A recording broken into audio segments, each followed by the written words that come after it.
Pride Month really is 365 days a year for us. A big, happy, official Pride season 2025 for all of you. And welcome to our special Shine Takeover episode on FYI, the BaxterStorey podcast. Shine is BaxterStorey's LGBTQIA+ network, a part of which I have the absolute privilege of being the UK co-chair, and we're on a mission to create the most inclusive culture in hospitality. I'm Sean Marcs, I go by the pronouns he, they, and I'm your host for this conversation, which shines a light on the power of voices at work, from authentic allyship to cross-network collaboration, and the important role businesses have in using their platform for LGBTQIA+ inclusion. Today, I'm joined by the fabulous Carley Owen. A big welcome, Carley. Would you like to introduce yourself? Yeah, absolutely. Well, that was an amazing intro, Sean. So thank you for that. My name is Carley Owen. My pronouns are she, her, and I'm the Student Experience Manager at the University of the Arts, London. Currently managing events program and the wellbeing program across our 14 halls of residence all across London, and ensuring that our students are finding their community and their home with us for the amount of time they're with us. Wow, and I suppose that's led to the role that you play as the chair for the LGBTQ+ network. Absolutely, yeah. I'm the chair for the LGBT staff network currently at UAL and have been for the last 2 years. I've been a chair for many staff networks across my time in higher education. So yeah, it was a natural fit when I moved to UAL. Nice. And I have to say, I did a little bit of digging on you because we hadn't officially met till before this conversation. And on your UAL page, one thing that kind of sparked my attention was that you will always be singing and have random outbursts. So I wondered. Do you want me to sing? No, but I mean, I would love that. But is there a song that keeps wanting to come out of you this Pride Month? Oh my God, what a question. I love that question. Well, I've got ADHD, so there's songs going off in my head every single minute of the day. One that's in my head at the minute, I mean, it's the typical one. I don't want to be the stereotypical Diana Ross I'm coming out because I've been out for many years. So I'm not going to say it, but I might have to come back to that question because there's too much going off in my head right now. Oh, that's all right. My one that I always kind of go back to is Heather Small's "What Have I Done Today to Make You Feel Proud?" Love that one. It's an anthem. Love that one. It is an anthem. It's a very good anthem. Absolutely. So I just, you touched on the fact that you have been a part of LGBT+ networks across your career. And I just wondered if you could share a little bit more about what's motivated you to be a part and get involved in that way, as chair or just part of a LGBT+ network. Yeah, absolutely. I think it all started when I was back at university. That's when my kind of journey of becoming queer and becoming kind of out and proud started. So I was quite a late bloomer, you'd probably say. I probably knew as soon as I came out of the womb with my jazz hands that I was always a little bit different. I wasn't kissing boys like the rest of my friends were, and I wasn't doing all of that stuff. So it was when I got to university, I was like, oh, that's what it is. I was interested in girls and women. And that's when I came out at age 19. And back then, it was just about, I'm me. I'm quite happy being that person. I don't need to be speaking up all the time about it. I like who I like, and I don't need to fly the flag. And it was only when I kind of moved to London and in my first role, I'll always remember it as a comment by my manager at the time. And I'd gone to them and said, oh, can you just talk to this person? They're being a little bit difficult. Do you mind if you kind of approach them and just say, come on, let's try and work better together? And the comment that came back to me was, Carley, because you're fat, because you're northern, and because you're queer, you're going to have to try harder to get people to like you and to be successful in London. And I was like, wow. I was like, wow. Totally taken aback. I was like, well, since when has my sexuality or my weight or anything stopped me from sending an email or stopped me from, being good at my job? And I think it was from that moment I left the job quite swiftly after that, don't worry. It was after that point I was like, oh, okay, so people are just seeing these little parts of me and they're judging me based off that. And I was like, this isn't okay, and I need to make a difference from that point. And that's when I started to become very open in every work setting about my sexuality, who I was and what I fought for. And then that's what's led to me being chair in different institutions up and down the UK and leading me to UAL now, which has got the highest demographic of LGBTQ+ students and staff. So I feel very at home and safe in this community. Wow. And what an experience to have. And, that it's catapulted you in the direction that that you've created, and that you can now create spaces where people don't have to experience judgment in that way. Of course, absolutely. Absolutely. But you just don't want that at all. I never wanted anybody to experience what I experienced. So yeah, it's been a massive, like you said, catapult for doing the things that I do now and advocating so heavily for LGBTQ plus rights. And it's interesting because, similar to you, I think I came out quite young. I was 15. I was like, let's get this over and done with. And at the time, I didn't feel a need to kind of wave a flag or wear Of that on my course, yeah. chest or anything like that. And until there was the situation where I realized the importance of why we need to stand on a platform and advocate and speak up for and create spaces for queer voices, LGBT plus community members to see something that they relate to and they can feel safe within. Absolutely, absolutely. So tell me a little bit more about how you do that in the role as chair of the network at UAL. Yeah, I think your introduction said it all. There's a lot of people that just think Pride's a day or it's Awareness Month, but it's about embedding it in every day. Pride is everything that we live every single day. It's our life. And I think Yep. it's about embedding and embodying it in everything that you do professionally and personally. So it's updating the dreaded P word, the policies that everyone's so scared of, and making sure that the policies and everything were just represented and embedded all the way throughout. And it's making sure that it's ongoing, that it's loud, that it's active, that it's unapologetic, and it's just making sure we're at the centre, and LGBTQ plus is at the centre of all of the things that are happening right now. And I think we do it in lots of different ways. We started our own podcasts. We're a part of many prides up and down the UK. We work regularly with community engagement. We're doing an Art of Trans Joy exhibition tomorrow Wow. with Trans in the City and the British LGBTQ Plus Awards. So that community engagement and organisations that are already doing masses of amazing work, working with them is just elevating what we can do for our students, for our community, and for the wider community as well. So there's so much more that we're doing. I think it's one thing that stuck with me is not afraid to get it wrong, that you don't do anything at all. And I think that's what so many businesses get so scared of, whether it's mispronouncing or misgendering, or that they just go, oh, okay, we're not going to do it because people are going to get offended. And it's so far away from that. They see us as so scary when we're really not. We just want to have the same rights as everybody else. So I think it's that thing that I've tried to instill in all the staff and all the departments across the university is don't be afraid to get it wrong. You don't do anything wrong. You don't do anything at all. We're still here and we'll still back you and we'll still support you and everything. So I could go on a long time about this, but there's just a few things that we've done. And obviously pairing up with you today to do this podcast is fantastic, and another way that we can spread the good word across our organisations. And I love that. I love how you've tapped into the power of collaborating cross business, cross platforms, uniting voices around the common cause.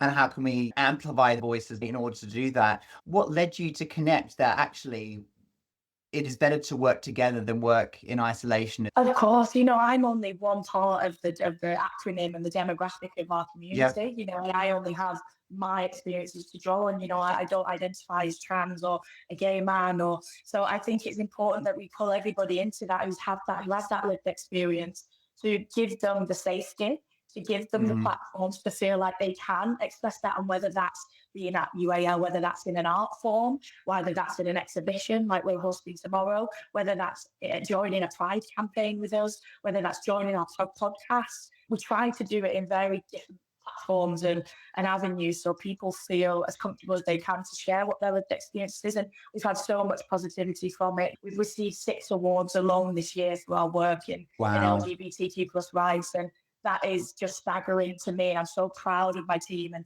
so proud of the university that has backed this. So I just want to continue to do this and continue to grow our organisations and who we work with. So thank you for being a part of that.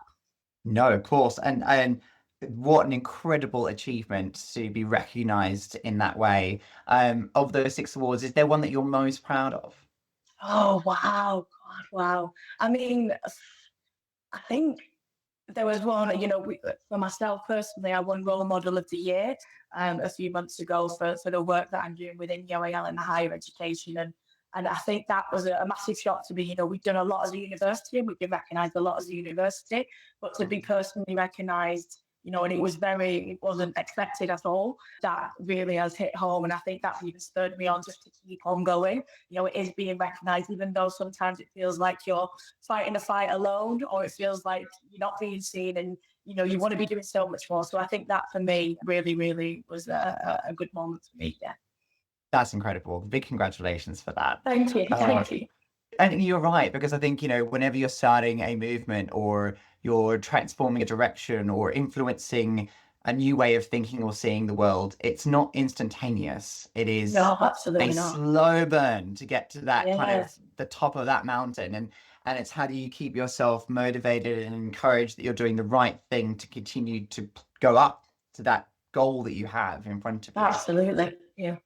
Now, you mentioned there that staff and people who may not be part of the community, may be scared of getting it wrong. And I suppose for me, there's always that, well, is there positive intent? As long as there's positive intent, and that's a great, Absolutely. great thing. Yeah. In what ways are you trying to make sure that, particularly in the current climate that we're in, where some voices in the community feel like that they can't speak up as much as they would have before, how do we ensure that they still continue to feel as though they have a voice and can use that voice to speak up for the rights that might be challenged right now? Absolutely. I think we have to say, and I'm sure you'll agree, Sean, that it's not always down to us. It shouldn't No. be down to us to always shout and advocate. We have to get allies on board to make them safe environments, to make them safe working spaces for across any business. And I think what I've done is a very kind of famous quote, and I'm sure you're familiar, is that it's being comfortable with being uncomfortable, and Yep. making sure that our bosses, our senior managers are asking questions, and that we're asking questions of them, and making sure that they understand the facts and the history behind why we're advocating so hard and pushing for these right now. And I remember a conversation I had with my now manager, and it was like, well, Carley, I know what gender I am. Why does it matter? I know I'm a her. I know I'm a she. What does it matter? But it's not about you. It's about the perception that you give to others. And if that makes somebody feel comfortable that you open a meeting with your pronouns or you wear a badge, it doesn't affect you, but it can make a whole lot of difference to somebody else to know that they're in a safe space. And they suddenly went, oh my God. And then from that day, everybody's email signatures had changed. Pronoun awareness training had trickled out all across the department. We're now at around 607. So I just think it's just that education piece, isn't it? And that being open to answer the questions that they have. And that's just transformed our department currently to just being a lot more open and safe for the community.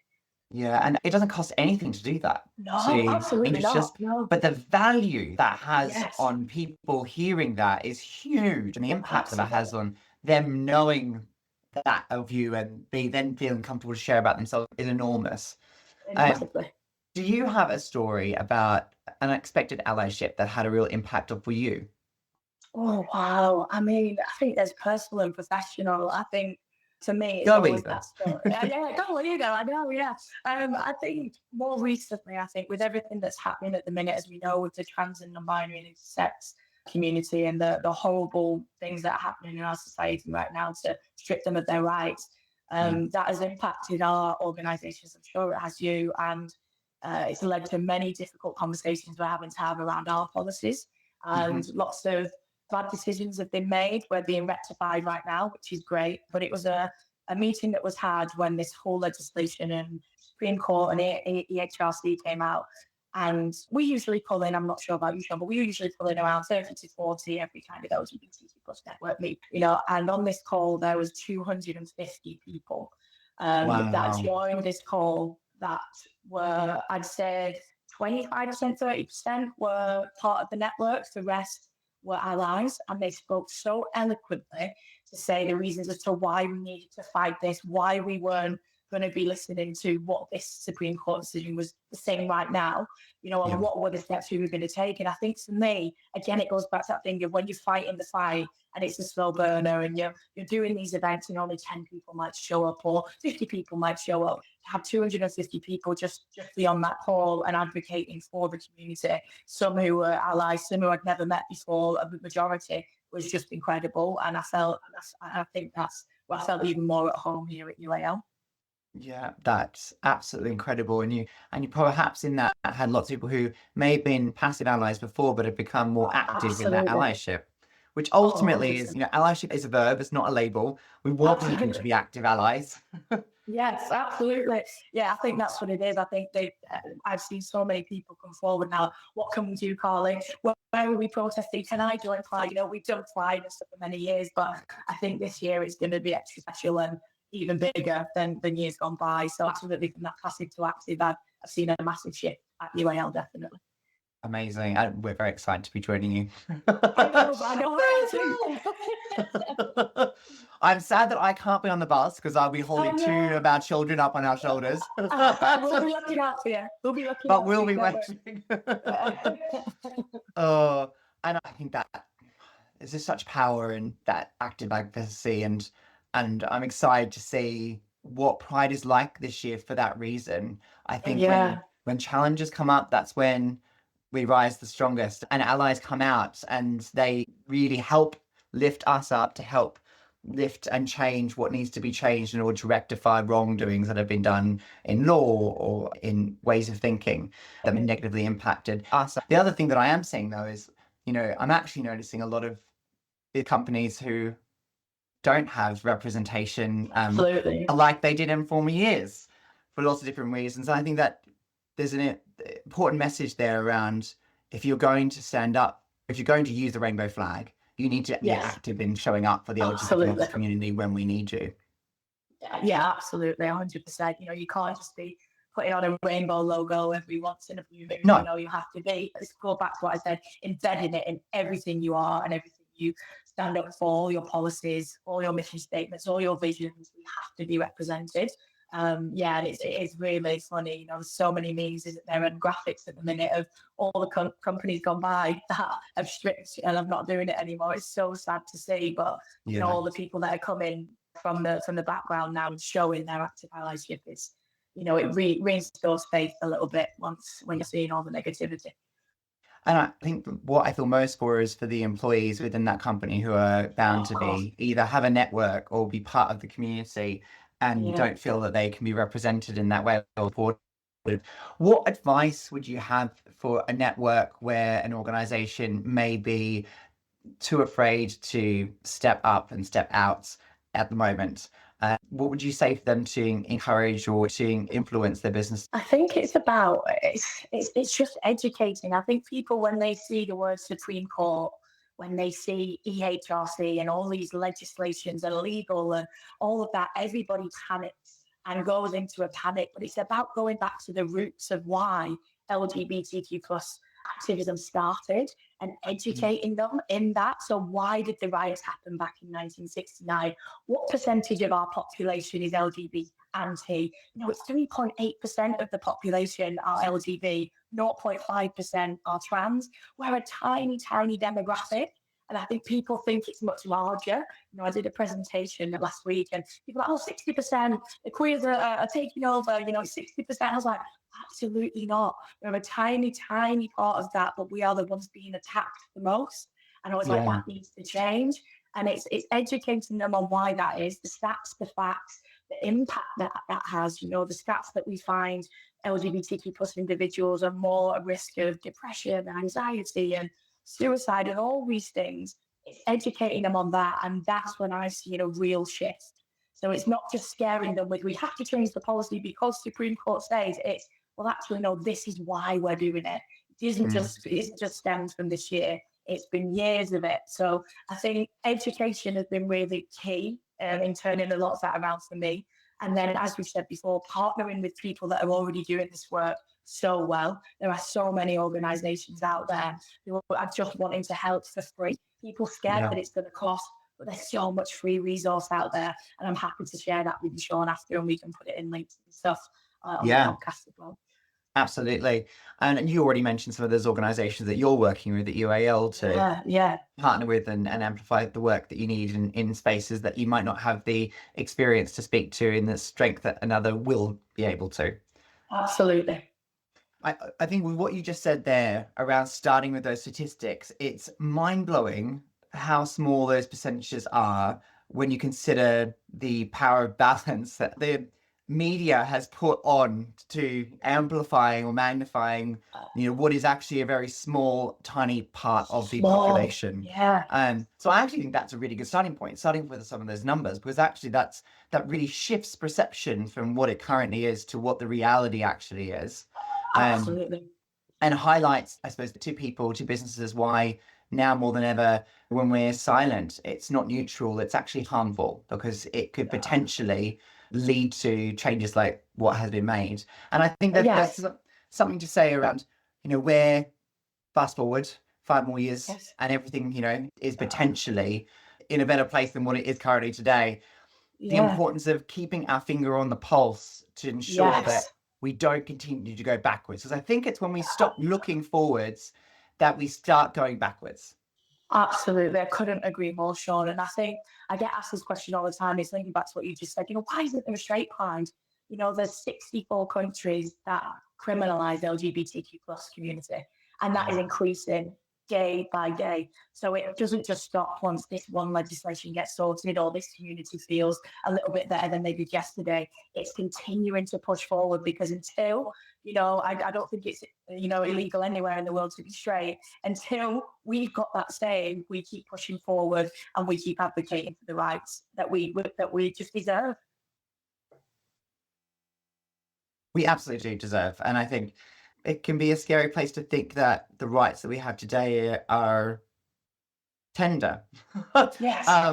So, even as a gay dad of 2 kids through surrogacy, having to go through the legal process in the UK to be seen as the legal parents to our 2 children, it's scary from a family situation that there's something that could happen in the future that could change the outcome of some of those legal ways forwards, as we've seen happen in other countries.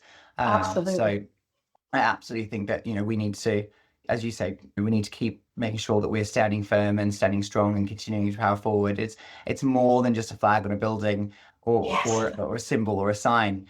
It has power. Absolutely. What is, I suppose, one mantra, quote, or mindset that fuels your advocacy? So your commitment to the cause. I think it goes back to, and it's quoting another amazing activist, was Marsha P. Johnson, wasn't it, back in 1969, when they said it's no pride for some without liberation for all of us. And that's what I stand by. We can't live in a world that is fair and equal when there's parts of our community that are being stripped of their rights, just normal, just what they should be living their life as.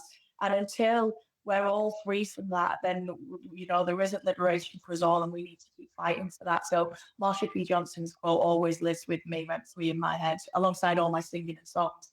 But that's one of the quotes that sticks. one of the quotes that sticks with me, quite avidly. That's a really powerful quote, and I think actually speaks to not just allyship, cross network, cross business, outside the community. Actually speaks really strongly to allyship within the community, that we all representatives of the acronyms need to be in allyship with one another to be able to lift each other up, because we don't exist without one. We don't. What is one of your wishes for the future for LGBTQIA inclusion in the world? Oh, wow. I mean, that it's just what we keep saying, that it's not criminal. It's not criminal to just be who you are anywhere in the world. You shouldn't have to be Googling if it's safe to go to countries, or Googling where we can get married in the world. Just that it's normal for us to walk down the street, holding our partner's hands who we love, holding our kids' hand that we got through surrogacy, IVF. That's what I want in this world. And I think that's not an extreme ask to ask anybody. No, I don't think so at all.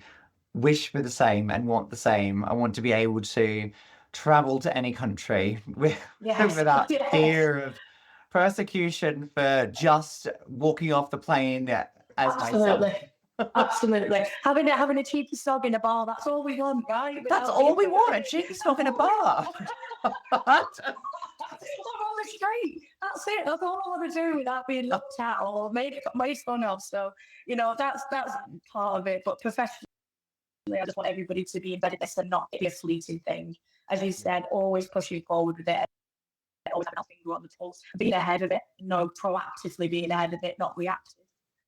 And that's really important, is that, how do we shift that from us, the businesses, being reactive to being proactive. You know, at BaxterStorey, we want to go above and beyond what the law recognizes. So, you know, for example, there are 9 protected characteristics, but actually there are a lot of other reasons outside of those that are legally protected that people get discriminated against for.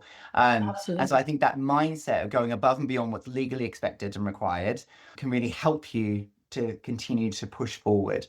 100%, absolutely. Yeah, it's above the policies. It's what we do with them, aligned with what we do above and beyond. Yeah. This has been a fantastic conversation. I Thank know you it so has. much.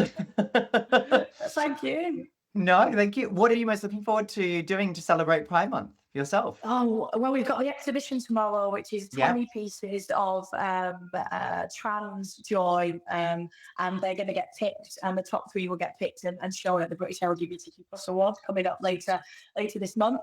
And then we're prepping for our Pride float on the 5th of July, Trans Plus Pride and UK Black Pride. So it's Pride for us all. Pride. So it never stops, and it never will stop while I'm still around. So that's what I'm excited. How about you, Sean? Well, we kicked it off by watching Kylie. Amazing. And she was absolutely incredible. She was everything you wanted that for. And then it's just getting involved in all the different events that we're going to be running at BaxterStorey across the different regions. And then for us as a family, our daughter, her middle name is Rainbow. And so she thinks that it's all about her. Yeah, which I love. Rightly so. Rightly so. I mean, so I think that for us as a family is going to be really incredibly special. And ultimately, I would love that feeling that happens on Pride Day for London to be every day. That share and freedom of expression and the fun and the joy, the unapologetic joy of being. I would love that feeling to resonate every single day of the year. And that's the bit that I would love Summer and Pearson to be able to walk into. And you're part of the reason why I do what I do in the workplace. Absolutely. Brilliant. Well, thank you so much. Do you have any final words before we sign off? No, I don't think. Maybe it's just show up, be that active ally. Don't be passive. If you don't know the answers, find the networks, find the people outside of the businesses that can help you, and let's all do this together. Let's all make it better for each other. What a great thing to end on. So a big thank you, Carley, for having this conversation. No worries, Sean. That was amazing. Thank you very much for that. Wow, what a conversation, and what a powerhouse of a voice at work Carley is. I am still unpacking and digesting everything that we discussed together, and I really hope that, like me, you have walked away from this with a feast of ideas to take away and really see this as a call to action to use the power of your voice, to reach out and collaborate and connect with others, and to tap into and build the power that we have when we use our voices together, the collective voice, remembering that in order to truly shine, we must rise together. Have an amazing Pride season, everybody, however and whenever you are celebrating it, and may it be filled with unapologetic joy, and may you continue to get to be yourself every day of the year. Thank you so much for tuning in. Till next time, keep shining.